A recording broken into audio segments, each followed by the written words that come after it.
Veduwe, help me. So ndine brother yangu. He was married, but mukadzi wake aive nechisalad chaibhowa. Kumusha aisaenda pese pese.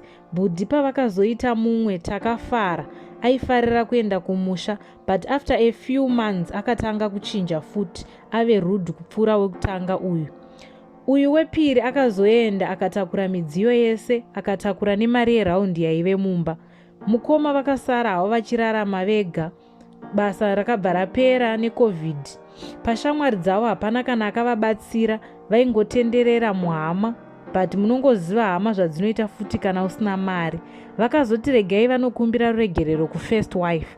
Akati amuregerera, akazokumbira kugara, akanzi ndotaura nalandlord. Zvisinei landlord akabvuma. Takafara tose, asi magariro acho makoti anoita zvese pamba, kubika, kusuka, kuwacha, kutenga food nerent, asi hararepo, kungobuda wodzoka kuseni akuenda kubasa. So Bhudhi vakazobvunza kuti ko uri kunorarepi? Akati kuboyfriend yangu. Imi ndakakuregererai asi handichakudai. I'm only helping you. Sure vana vaviri munhu akuita zveboyfriend instead yekugadzirisa musha naBhudhi vangu.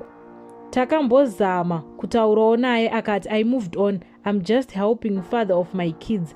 Apa ziboyfriend racho rinotombosvika pamba. Rakatoti kuna Bhudhi vangu, don't try anything stupid with her. ZimNigerian. Tanetseka nemuroora ari kuita chihure iye baba nevana vadzoka. Vana vari kwagogo, mai vemukadzi ndokwavanogara. Nhai ndozvinoitwa here? Bhudhi for now vanongogara vachitsvaga basa, vazama kukumbira even bonde chairo hadi. Kuseni hanzi anodzoka maziso akatsvuka, zvinotoratidza arara achishandwa.